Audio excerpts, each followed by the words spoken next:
अस्सलाम वालेकुम दोस्तों। आज का टॉपिक थोड़ा इमोशनल है क्योंकि हम बात करने वाले हैं उन ड्रामाज की जो खत्म हो गए मगर जिनके बारे में लोग अभी भी बात कर रहे हैं, जिनके कैरेक्टर्स की याद अभी भी आती है, जिनकी एंडिंग्स ने या तो रुला दिया या दिल खुश कर दिया। ये है 2026 के वो टॉप 5 ड्रामाज जो रिसेंटली खत्म हुए, और अगर आपने अभी तक नहीं देखे तो यकीन मानिए YouTube पर सब अवेलेबल है और वीकेंड का प्लान रेडी है। तो बिना वक्त ज़ाय किए चलिए शुरू करते हैं नंबर 5 से नंबर 1 की तरफ। नंबर 5 पर है ड्रामा सीरियल चुप चुप के, जो इस रमज़ान एक्सप्रेस एंटरटेनमेंट पर आया और बहुत प्यारा सा एक्सपीरियंस रहा। ये एक लाइट हार्टेड रोमांटिक कॉमेडी थी जो फैमिली सीक्रेट्स, कॉमिक मिसअंडरस्टैंडिंग्स और छुपी हुई मोहब्बत पर मबनी थी। बिल्कुल वो चीज़ जो हम रमज़ान में चाहते हैं जब घर भर के लोग एक साथ बैठ के इफ्तार बाद टीवी देख रहे हों। उसामा खान और हीरा खान की जोड़ी ने इस ड्रामा की जान भर दी। दोनों ने अपने कैरेक्टर्स को इतनी नेचुरलनेस से प्ले किया कि स्क्रीन पर कोई एक्टिंग नहीं लगती थी। लगता था जैसे कोई अपने घर के असली लोग हैं जो अपनी जिंदगी जी रहे हैं। उनके दरमियान के सीन्स में वो ज़बरदस्त कॉमिक टाइमिंग थी जिसे देख के आप हंसते हंसते रोना शुरू कर देते हैं या फिर रोते रोते हंस देते हैं। कहानी में फैमिली के अंदर के छुपे हुए राज, एक दूसरे से अनजान दो लोग जो असल में एक दूसरे के लिए ही बने हैं, ये सब कुछ एक साथ मिलके इतना एंटरटेनिंग बना कि लोग रोज का 9 बजे का स्लॉट एक्सप्रेसली इस ड्रामा के लिए प्रोटेक्ट करते थे। अब ये खत्म हो गया है मगर YouTube पर मौजूद है। अगर अभी भी नहीं देखा तो ये एक अच्छी अपॉर्चुनिटी है, किसी एक वीकेंड को सिर्फ चुप चुप के दे दो। नंबर 4 पर है ड्रामा सीरियल तुम लड़के भी ना, और ये वो रमज़ान स्पेशल था जो हम टीवी पर रोज़ शाम 7 बजे आता था और जिसकी अलग ही बात थी। इस ड्रामा में आयना आसिफ ने बदरीका का रोल किया, एक जेन ज़ी लड़की जो कॉन्फिडेंट है, इमोशनल है, अपनी बात कहना जानती है मगर अंदर से कितनी रॉ और रियल है वो कैमरे ने बिल्कुल पकड़ा। आयना आसिफ अभी सिर्फ 17 साल की हैं मगर जो काम ये करती हैं वो लोग सालों की मेहनत से करते हैं, और इस ड्रामा में उन्होंने अपना ये लेवल एक बार फिर साबित किया। अली दयान वालजी ने ज़ोयान का किरदार प्ले किया, एक ऐसे लड़के का जो बाहर से केफ्री दिखता है मगर अंदर से अपने घर की टूटी हुई दुनिया को संभालता है। ये ड्रामा सिर्फ एक लव स्टोरी नहीं थी, ये एक पूरी सोशल टैपेस्ट्री थी जिसमें 3 फैमिलीज की कहानियां एक साथ चल रही थी। बदरीका के बाप की अपनी मम्मा की याद में खो जाने की साइकोलॉजिकल जंग, एक पेरेंट का गुजर जाना, एक और घर की शादी का टूटना, और इन सब के दरमियान 2 नौजवान लोग जो मोहब्बत की तरफ बढ़ते हैं, कुछ नोइंग कुछ अननोइंगली। ड्रामा की एक खास बात ये भी थी कि सपोर्टिंग कास्ट बिल्कुल सॉलिड थी। यासिर नवाज, बनीजा अहमद, आबिद अली, इनमें से हर किसी ने अपना रोल इतना ऑनेस्टली जिया कि सेकेंडरी कैरेक्टर्स भी यादगार हो गए। रमज़ान के साथ साथ ये ड्रामा भी ख़त्म हुआ और लोगों ने बदरीका और ज़ोयान को मिस करना शुरू कर दिया, और यही किसी ड्रामा की असली जीत होती है। नंबर 3 पर है ड्रामा सीरियल नीली कोठी, और ये हम टीवी का वो ड्रामा था जिसे दिसंबर 2025 में लॉन्च होते ही एक अलग ही हवा चली। इस ड्रामा की कहानी एक ऐसी पुरानी मिस्टीरियस कोठी के इर्द गिर्द घूमती है जहां एक नौजवान औरत पहुंची और धीरे धीरे उस कोठी के अंदर दबी हुई कहानियां, एक मोहब्बत की दास्तान, एक धोखा, एक राज, सब सामने आने लगते हैं। हर एपिसोड में कुछ नया खुलता था, हर सीन के पीछे कुछ छुपा होता था, और साइमा अकरम चौधरी की लिखाई ने इस बार बिल्कुल अलग रंग दिखाया।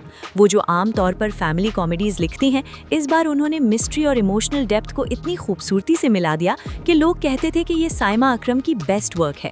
अनमोल बलोच और तलहा चाहूर ये पहली बार एक साथ स्क्रीन पर आए और इन दोनों की केमिस्ट्री ने ड्रामा को वो जादू दिया जो सिर्फ कुछ ही पाकिस्तानी ड्रामाज में मिलता है। अनमोल बलोच की एक्सप्रेसिव आंखें खुद एक पूरा ड्रामा है। वो सिर्फ एक नज़र से इतना कुछ कह देती हैं जो डायलॉग नहीं कह पाता, और तलहा चाहूर जो जमा तकसीम के केस से ऑलरेडी लोगों के दिल में घर कर चुके थे, नीली कोठी में उन्होंने एक बिल्कुल अलग अंदाज में काम किया और ऑडियंस ने इसे खूब सराहा। और फिर अतीका ओढो और उस्मान पीरजादा जैसे लेजेंड्स, इन दोनों की मौजूदगी ड्रामा में वो डेप्थ और वेट ले आई जो सिर्फ तजुर्बाकार लोग ला सकते हैं।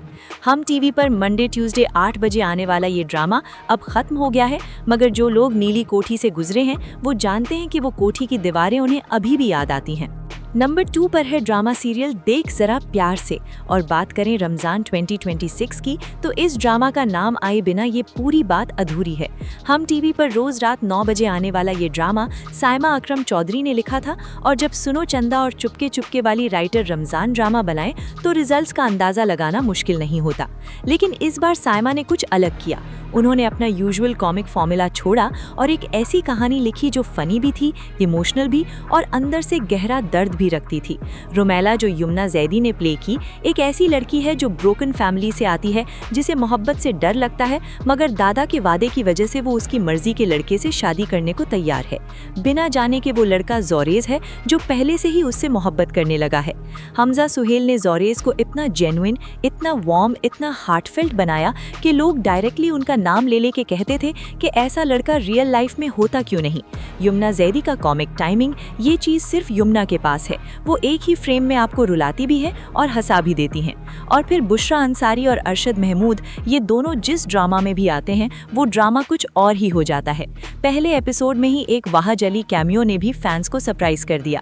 एक सीन में रुमेला और उसकी सहेली वाह जली का ड्रामा देखती हैं और फैंस का रिएक्शन वो अभी भी यूट्यूब कमेंट्स में देख सकते हैं। आसिम अजहर का OST कुर्बानियाँ पूरे रमज़ान सोशल मीडिया पर गूंजता रहा।